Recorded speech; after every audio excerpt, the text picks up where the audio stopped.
Hello అండి, welcome to my channel శ్రీరామ్ల vlogs. ఈరోజు 1 కప్పు అటుకులు, అరకప్పు గోధుమ పిండి, పెరుగుతో ఈవినింగ్ స్నాక్లో అదిరిపోయే చిట్టి పునుగులను ప్రిపేర్ చేసుకుందాం.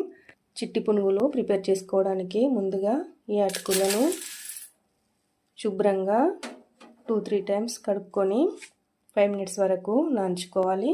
పునుగుల ప్రిపరేషన్కు ముందుగా అటుకులను ఇలా శుభ్రంగా కడుక్కొని స్ట్రైనర్లో వడకట్టుకోవాలి.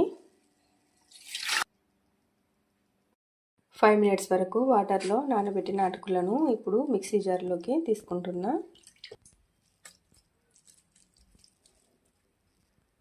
స్పైసీ కోసం 3 పచ్చిమిర్చిని ఈ అటుకులలో వేసుకుంటున్నా.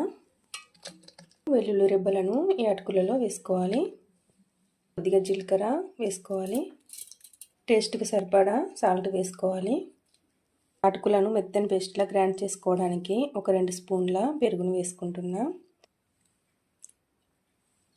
అన్నిటినీ మెత్తని పేస్ట్లా గ్రైండ్ చేసుకుంటున్నా. మెత్తని పేస్ట్లా గ్రైండ్ చేసుకున్న అటుకులను ఒక బౌల్లోకి తీసుకోవాలి.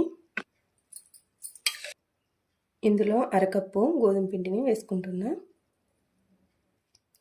చిటికెడు వంట సోడాను వేస్తున్నా.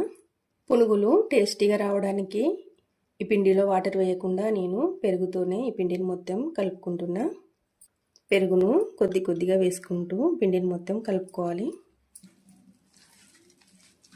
పెరుగుతోని పిండిని కలుపుకోవడం వలన పునుగులు పుల్లగా చాలా రుచిగా ఉంటాయి. పునుగులు మరింత టేస్టీగా రావడానికి కొత్తిమీరను ఇలా సన్నగా కట్ చేసుకొని వేసుకోవాలి. కరివేపాకు రిబ్బలను కూడా ఇలా సన్నగా కట్ చేసుకొని పిండిలో వేసుకోవాలి. కొత్తిమీర కరివేపాకును వేసుకొని ఈ పిండిని బాగా కలుపుకోవాలి. ఈ పిండిని ఇలా బాగా కలుపుకొని ఈ పిండి పైన ఒక బౌల్ బోర్లించి 5 మినిట్స్ వరకు పక్కనుంచుకోవాలి. పునుగులు ప్రిపేర్ చేసుకోవడానికి గ్యాస్ పైన కడాయి పెట్టి ఆయిల్ వేసుకున్నా. ఆయిల్ వేడైంది. ఇప్పుడు ఇందులో మనం కలుపుకున్న పిండిని చిన్న పునుగుల్లా వేసుకోవాలి.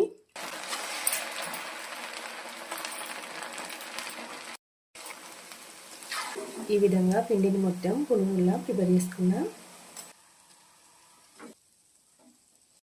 అటుకులు మరియు గోధుమ పిండితో తయారు చేసుకున్న ఈ పునుగులు చాలా బాగా కుదిరినాయి. టేస్ట్ కూడా చాలా బాగుంది. ఈ పునుగులను ఈవినింగ్ టైంలో స్నాక్లా ప్రిపేర్ చేసుకొని తినండి, చాలా టేస్టీగా ఉంటుంది. నాకైతే చాలా పర్ఫెక్ట్గా కుదిరింది. రోడ్ సైడ్ అమ్మే పునుగుల్లా టేస్టీగా కుదిరింది. పునుగులను ప్రిపేర్ చేసి పిల్లలకు స్కూల్ నుండి రాగానే ఇవ్వండి. మొత్తం మర్చిపోయి హ్యాపీగా తినేస్తారు. టేస్టీగా ఉండే ఈ పునుగులను మీరందరూ తప్పకుండా ట్రై చేయండి.